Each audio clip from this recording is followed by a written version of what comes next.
नीलगढ़ के एक छोटे से गांव में सोमेश नाम का किसान रहता था।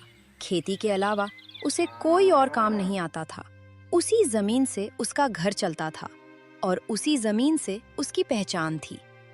उसके साथ उसकी पत्नी सरला रहती थी और उनकी बेटी पल्लवी, जो किताबों में अपना कल ढूंढती थी। पल्लवी के बापू, डिब्बे में एक दाना अनाज नहीं बचा। आज रात तो जैसे तैसे निकल जाएगी, पर कल सुबह क्या बनाएंगे? पल्लवी को कॉलेज भी जाना है। जमीन ने दगा दे दिया सरला। कल तक जो फसल लहलहा रही थी, आज वो बारिश के कीचड़ में दब गई है। अब बारिश रुके या ना रुके, कोई फर्क नहीं पड़ता। पल्लवी अपनी टूटी हुई खिड़की से बाहर देख रही थी। माँ, बापू, देखो, सेठ गिरधारी आ रहे हैं। घर में एक भयानक सन्नाटा छा गया। सेठ गिरधारी का आना मतलब मौत के पैगाम से बुरा था। अरे ओ सोमेश, सो गए क्या? सुना है फसल पानी में बह गई। बहुत बुरा हुआ। सेठ, इस वक्त बुरा हो सोमेश, तो इंसान को जागते रहना चाहिए।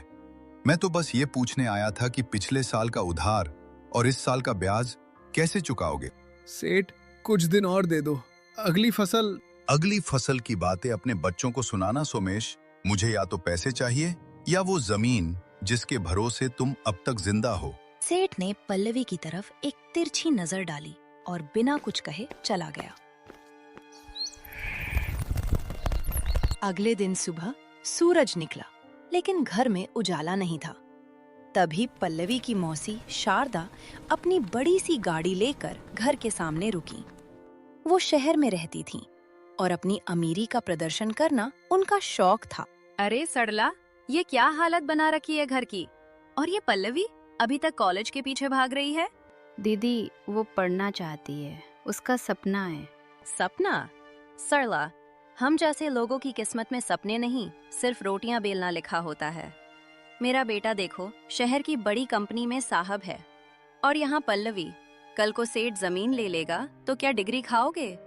लड़कियों को इतना पढ़ाकर क्या फायदा अगर वो घर का चूल्हा ही ना बचा सकें। मौसी, शिक्षा ही जो हमें इस चूल्हे से बाहर ले जाएगी। जुबान भी खूब चलने लगी है। सरला, मैं तो मदद करने आई थी, पर यहाँ तो तेवर ही अलग हैं। जब जमीन बिक जाए तो मेरे शहर वाले घर में नौकरानी की जरूरत है, भेज देना इसे। शारदा मौसी तो चली गईं, लेकिन उनके शब्द पल्लवी के कान में पिघले हुए शीशे की तरह उतर रहे थे। पल्लवी को पता था कि अब चुप बैठने से काम नहीं चलेगा। वो अपनी बचपन की सहेली नीरू के पास गई। नीरू के पास एक पुराना कंप्यूटर था, जिस पर वो अपना कॉलेज का काम करती थी। नीरू, मुझे काम चाहिए, कुछ भी, बस मुझे पैसे कमाने हैं। पल्लवी, तू पागल हो गई है? हम अभी पढ़ाई कर रहे हैं और गांव में कौन काम देगा? गांव में नहीं, इंटरनेट पर। मैंने सुना है वहाँ लोग डेटा एंट्री और छोटे कामों के पैसे देते हैं।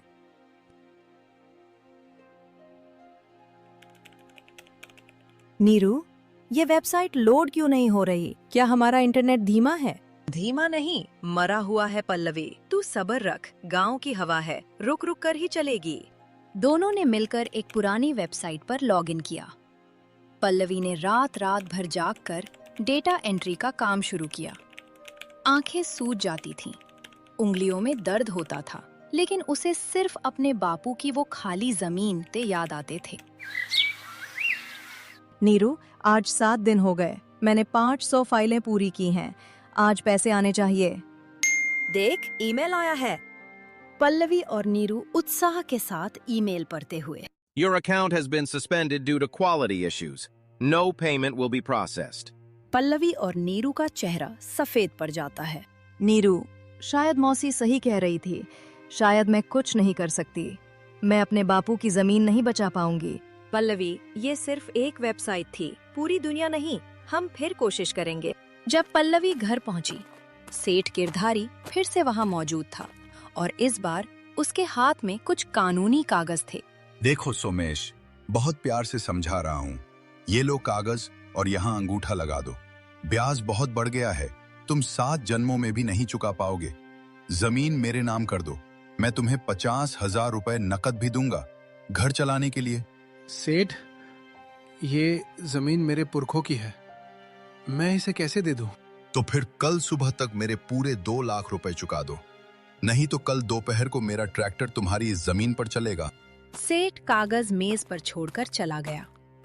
घर में मातम जैसा सन्नाटा छा गया। पल्लवी ने देखा कि उसके पिता ने धीरे से पेन उठाया। क्या आप सच में दस्तखत कर रहे हैं?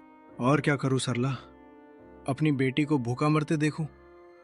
कम से कम जमीन बेचकर उसे 2 वक्त की रोटी तो दे पाऊंगा। रुकिए बापू। पल्लवी दौड़ कर आई और अपने पिता का हाथ पकड़ लिया। बापू, मुझे सिर्फ 7 दिन और दीजिए, सिर्फ 7 दिन। अगर मैं पैसे नहीं ला पाई तो आप जो कहेंगे मैं वो करूंगी। 7 दिन में क्या होगा बेटा? 2 लाख रुपए आसमान से नहीं टपकेंगे। टपकेंगे नहीं बापू, मैं उन्हें खींच कर लाऊंगी। बस मुझ पर एक बार भरोसा कीजिए। सोमेश ने अपनी बेटी की आंखों में देखा। उसने पेन नीचे रख दिया। 7 दिन, 2 लाख रुपए। उस रात पल्लवी और नीरू की आंखों में नींद का एक कतरा भी नहीं था। पुराना कंप्यूटर रह रहकर गर्म हो रहा था। पल्लवी पिछले 36 घंटों से सिर्फ उस एक वेबसाइट पर अपनी नजरें गड़ाए बैठी थी। उसने हजारों पन्ने टाइप किए थे। नीरू, देख, घड़ी में 4 बज रहे हैं। काम पूरा हो गया है। मैंने सारी फाइलें सबमिट कर दी हैं। बस अब पेमेंट अप्रूव होने का इंतजार है। पल्लवी, तूने बहुत मेहनत की है। बापू को गर्व होगा तुझ पर। चल थोड़ा पानी पी ले, तेरा चेहरा बिल्कुल उतर गया है। पल्लवी ने जैसे ही रिफ्रेश बटन दबाया, स्क्रीन पर एक लाल रंग का बॉक्स उभर आया। उसमें लिखा था, User account flagged. Suspicious activity detected. Payment forfeited. ये क्या है? नीरू, ये क्या लिखा है? मेरी पेमेंट कहाँ है? क्या ये तो अकाउंट सस्पेंड होने की बात कर रहे हैं? पल्लवी, ये शायद कोई धोखाधड़ी वाली कंपनी थी। इन्होंने तेरा काम भी ले लिया और अब पैसे भी नहीं दे रहे। नहीं, ऐसा नहीं हो सकता। मैंने हजारों पन्ने टाइप किए हैं नीरू। मेरी उंगलियां सुन्न हो गई हैं। मेरे पास सिर्फ 7 दिन थे और 3 दिन निकल गए। ये पैसे नहीं आए तो बापू जमीन के कागजों पर अंगूठा लगा देंगे। पल्लवी ने गुस्से और हताशा में मेज पर मुक्का मारा। उसे लगा जैसे किस्मत उसका मजाक उड़ा रही है। उसने जिसे अपनी मंजिल समझा था, वो तो सिर्फ एक भ्रम था। अगले दिन पल्लवी बिना किसी उम्मीद के गांव की मंडी पहुंची। उसके बापू वहां अपनी बची कुची भीगी हुई सब्जियां बेचने आए थे। उसके बापू सोमेश एक आड़ती के सामने गिड़गिड़ा रहे थे। मुनीम जी, ये टमाटर ताज़ा है, अंदर से कुछ नहीं बिगड़ा, बस थोड़ा पानी लगा है। 5 रुपए किलो तो ले लीजिए। अरे सोमेश, पागल हो गए हो क्या? मंडी में माल भरा पड़ा है। ये कीचड़ वाले टमाटर कोई नहीं खरीदेगा। 1 रुपया किलो देना है तो दो, वरना ले जाओ यहाँ से, फेंक दो नाले में। 1 रुपया? मुनीम जी, बीज के पैसे भी नहीं निकलेंगे। घर में राशन नहीं है। तो हम क्या करें? हम यहाँ दान करने नहीं बैठे हैं। लेना है तो लो, वरना आगे बढ़ो। पीछे बहुत लोग खड़े हैं। पल्लवी ने देखा कि उसी मंडी के बाहर एक बड़ा सा बोर्ड लगा था, जिस पर लिखा था कि शहर के सुपरमार्केट में यही टमाटर 60 रुपए किलो बिक रहे हैं। पल्लवी का दिमाग चकरा गया। किसान को 1 रुपया और शहर वाले को 60 रुपए। बीच के ये 59 रुपए कहाँ जा रहे थे? तभी उसे नीरू की वो बात याद आई। इंटरनेट पर सब मिलता है और सब बिकता है। अगर मैं इन बीच में पैसा खाने वालों को हटा दूं और बापू के ये टमाटर सीधे शहर के उन लोगों तक पहुंचा दूं जो 60 रुपए देने को तैयार हैं। पल्लवी भागती हुई घर आई। उसने अपना पुराना फोन निकाला और शहर के कुछ ग्रोसरी ग्रुप्स और सोशल मीडिया पेजों को खंगालना शुरू किया। उसे समझ आया कि शहर के लोग ताज़ा और ऑर्गेनिक सब्जियों के लिए तरस रहे हैं और यहाँ गांव में सब्जियां सड़ रही हैं, और बापू के ये टमाटर सीधे शहर के उन लोगों तक पहुंचा दूं जो 60 रुपए देने को तैयार हैं। पल्लवी की आंखों में चमक आ गई और सीधे नीरू के घर भागी। नीरू, मुझे रास्ता मिल गया। हम टाइपिंग नहीं करेंगे, हम बिजनेस करेंगे। कौन सा बिजनेस? शहर में लोग ताजी सब्जियां ढूंढ रहे हैं। हम गांव से सीधे उन्हें बेचेंगे। पल्लवी, तेरे पास 1 रुपया नहीं है। ट्रक कहाँ से लाएगी? स्टोर कहाँ से खोलेगी? हमें स्टोर की जरूरत नहीं है नीरू, हमें सिर्फ कनेक्शन की जरूरत है।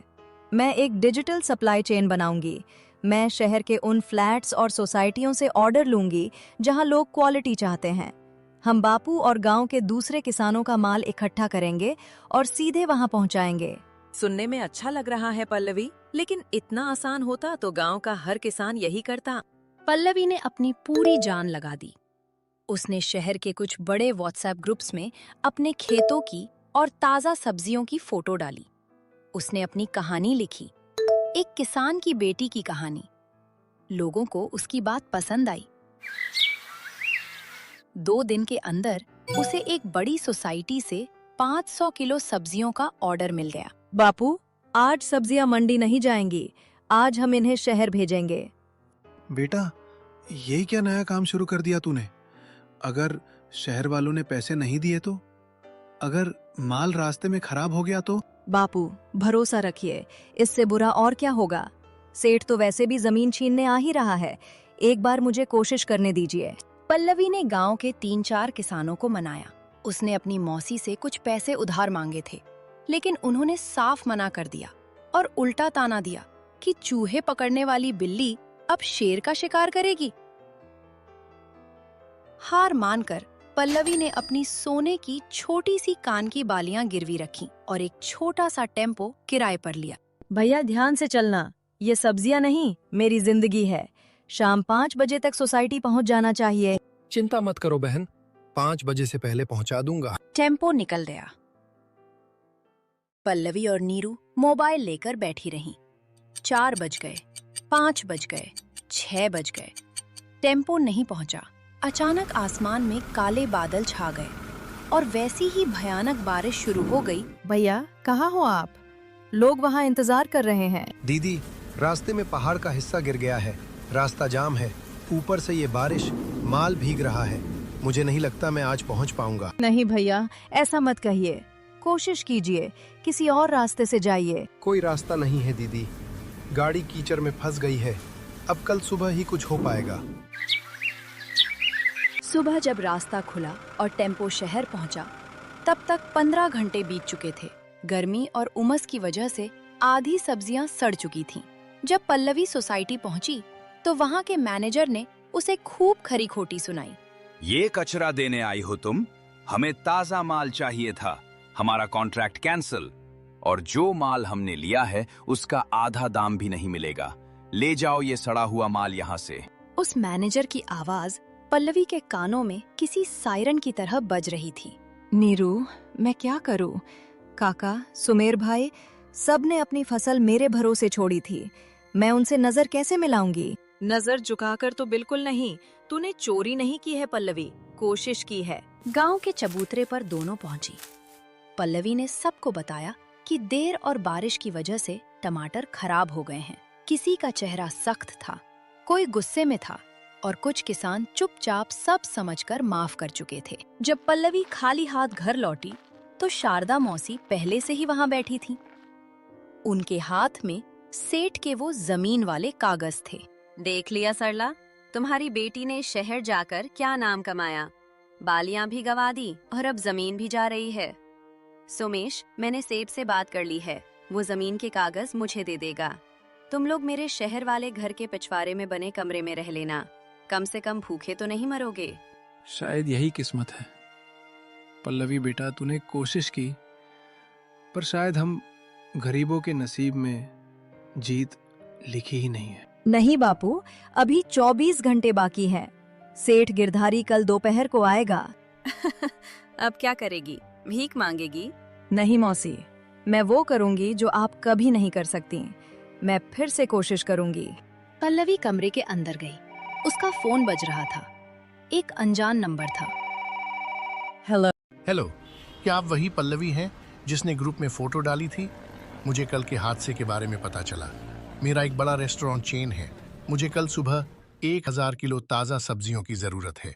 अगर तुम कल सुबह 8 बजे तक माल पहुंचा सको तो मैं तुम्हें बाजार से दुगना दाम दूंगा, लेकिन एक भी सब्जी खराब नहीं होनी चाहिए। क्या तुम कर पाओगी? पल्लवी का दिल जोर से धड़का। 1000 किलो? ये तो पिछले ऑर्डर से दोगुना है। लेकिन उसके पास न पैसे थे, न टेम्पो और न ही अब किसानों का भरोसा। सर, मैं जरूर पहुंचा दूंगी। याद रखना पल्लवी, ये आखिरी मौका है। अगर कल सुबह माल नहीं आया तो आगे से हम कभी तुम्हारे साथ कोई सौदा नहीं करेंगे। ठीक है सर, मैं अपनी पूरे कोशिश करूंगी। पल्लवी ने फोन रखा। तभी नीरू उसके पास आकर खड़ी हो गई। पल्लवी, ये पागलपन है। हमारे पास पैसे कहाँ है? किसान हमें माल क्यों देंगे जब पिछला ऑर्डर फेल हो गया? नीरू, ये पागलपन नहीं है, ये मेरी आखिरी लड़ाई है। अगर कल हार गई तो मैं मौसी के घर नौकरानी बनने के लिए तैयार हूँ। क्या तू मेरा साथ देगी? नीरू ने पल्लवी की आंखों में वो आग देखी और कहा, हाँ पल्लवी, मैं तेरा साथ दूंगी। पल्लवी के घर के बाहर गांव के 10-12 किसान इकट्ठा थे। उनकी आंखों में वो गुस्सा था जो बरसों की गरीबी और बार बार मिलने वाले धोखे से पैदा होता है। अरे ओ सोमेश, अपनी बेटी को बाहर निकाल। हमारी सब्जियां शहर में फेंकवा दी, अब पैसे कौन देगा? हम गरीब लोग हैं, एक एक रुपया खून पसीने का होता है। रघु भाई, थोड़ा धैर्य रखो, कुछ ना कुछ रास्ता निकलेगा। रास्ता तो इसने बंद कर दिया है। अब मंडी वाला भी हमारा माल नहीं ले रहा, कहता है शहर वालों को बेचो। तभी पल्लवी घर से बाहर निकली। उसके हाथ में उसकी कॉलेज की डिग्रियां और कुछ मेडल थे। ये देख रहे हैं आप, ये मेरी 16 साल की पढ़ाई का नतीजा है। ये कागज नहीं, मेरी इज्जत है। रघु काका, सुमेर भाई, मैं जानती हूँ मैंने आप सबका नुकसान किया है, लेकिन मेरे पास खोने के लिए अब सिर्फ ये कागज बचे हैं। इन कागजों का हम क्या करेंगे बिटिया? इनसे पेट नहीं भरता। ये कागज आप गिरवी रख लीजिए। अगर कल दोपहर तक मैंने आपके पिछले नुकसान और इस नए माल के पैसे नहीं दिए तो मैं इस गांव को छोड़ दूंगी और शहर में मजदूरी करके आपका एक एक पैसा चुकाऊंगी। लेकिन मुझे एक आखिरी मौका चाहिए। मुझे 1000 किलो माल चाहिए, अभी, इसी वक्त। सन्नाटा छा गया।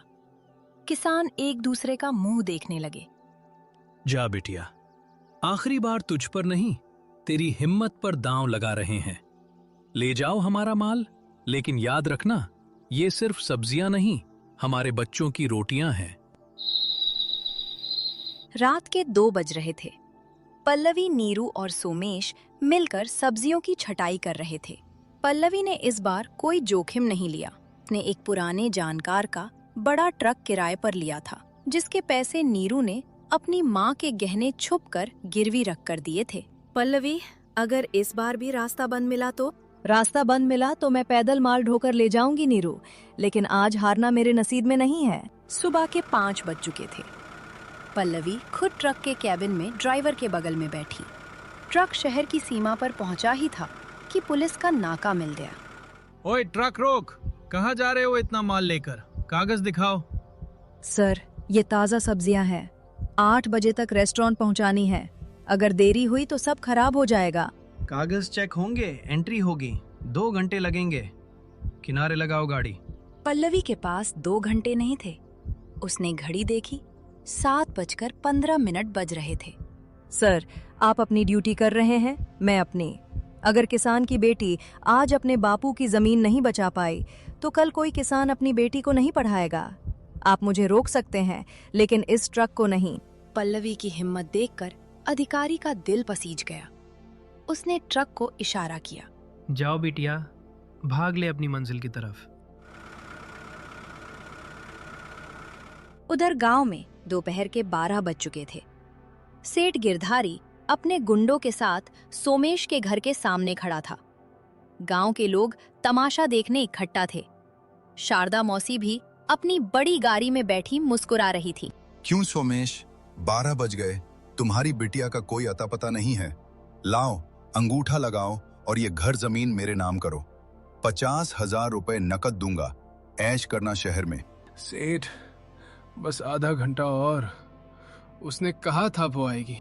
अरे सोमेश भाई, क्यों जिद कर रहे हो? वो शहर गई है, वहीं बस जाएगी। उसे तुम्हारी फिक्र होती तो अब तक आ जाती। साइन कर दो, बोझ हल्का होगा। रुकिए बापू। पल्लवी ट्रक से उतरी। उसके हाथ में एक काला बैग था। वो सीधे सेठ के पास गई और कागज उसके हाथ से छीन लिए। ये क्या बदतमीजी है? पैसे लाई है या खाली हाथ चिल्ला रही है? ये लीजिए सेठ, पूरे 2,10,000 रुपए, मूल और ब्याज दोनों। अब हिसाब बराबर। पूरा गांव सन्न रह गया। सेठ ने कांपते हाथों से पैसे गिने। सेठ का चेहरा पीला पड़ गया और वहां से भाग निकला। शारदा मौसी ने जब ये देखा तो उन्होंने चुपके से अपनी गाड़ी का शीशा चढ़ाया और वहां से खिसक ली। सोमेश ने अपनी बेटी को गले लगा लिया। पल्लवी ने किसानों को उनका पैसा चुका दिया और मुनाफा अपने पास। 1 साल बीत गया। पल्लवी अब एक सफल बिजनेस वुमन थी। पल्लवी एग्रोटेक का नाम अब शहर शहर फैल चुका था। उसके पास अब अपनी गाड़ी थी, अच्छा घर था। पल्लवी, आज शाम को पुराने तालाब पर चले?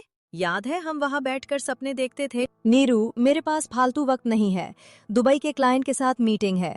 और सुनो, अगली बार केबिन में आने से पहले सेक्रेटरी से पूछ लिया करो। सेक्रेटरी से? पल्लवी, मैं तेरी दोस्त हूँ। मैंने अपनी माँ के गहने गिरवी रखे थे, तब तूने सेक्रेटरी से नहीं पूछा था। वो वक्त अलग था नीरू। अब मैं एक कंपनी चलाती हूँ। तुम ये छोटी बातें नहीं समझोगी। ये लो, 1 लाख रुपए का चेक। अपनी माँ के गहने छुड़ा लेना और थोड़ा आराम करो। नीरू ने वो चेक नहीं लिया। वह बिना कुछ कहे वहां से चली गई। कुछ महीनों बाद पुराने घर के स्टोर रूम में पल्लवी को अपना पुराना फोन मिला। उसमें नीरू की वही वॉइस नोट थी जो पहले ऑर्डर के फेल होने पर भेजी गई थी। पल्लवी, तू हारना मत। अगर सब छोड़ दें तो भी मैं तेरे साथ खड़ी रहूंगी। हमें पैसा नहीं, अपनी इज्जत वापस लानी है। तू बस लड़ती रहे मेरी दोस्त। तेरा बापू का सपना टूटने नहीं देंगे। आवाज सुनते ही पल्लवी का अहंकार टूट गया। वह तुरंत उसके घर पहुंची। नीरू आज भी सादगी से सिलाई कर रही थी। मुझे माफ कर दे नीरू, मैं सफलता के नशे में अंधी हो गई थी। तू लौट आई, यही काफी है। मुझे तेरा पैसा नहीं चाहिए था पल्लवी, मुझे मेरी सहेली चाहिए थी। 2 साल बाद उनका एग्रोटेक ऐप पूरे राज्य में चलने लगा। पल्लवी अब भी गांव में सादगी से रहती थी, बिना अपनी कमाई जताए। पल्लवी शहर में मेहनत कर रही है। सुना है उसकी कंपनी ठीक चल रही है। सोच रहा हूँ अगले महीने घर में सोलर पैनल लगवा ले। क्या उससे 10 से 20 हजार पूछ ले? नहीं जी, बच्ची पर बोझ मत डालिए। अभी तो उसका काम जम रहा है। और तभी वहाँ पल्लवी आ जाती है। बापू, माँ, जरा यहाँ बैठिए, मुझे आपसे कुछ बात करनी है। क्या हुआ बेटा, कोई परेशानी है? पैसे कम पड़ गए क्या? नहीं बापू, बस आप ये मोबाइल देखिए। पल्लवी मोबाइल पर बैंक बैलेंस खोलकर बापू को दिखा देती है। ये क्या है बेटा? इसमें तो बहुत सारे बिंदी लगे हैं। मुझे समझ नहीं आ रहा। इकाई, दहाई, सैकड़ा। बापू, इसमें 10 करोड़ 20 लाख रुपए हैं। ये सब आपके हैं। आपकी उस मिट्टी की कमाई है जिसे दुनिया बेकार कह रही थी। 10 करोड़? बेटा, इतना पैसा तो पूरे जिले में किसी के पास नहीं होगा। तूने कहीं कुछ गलत तो नहीं किया?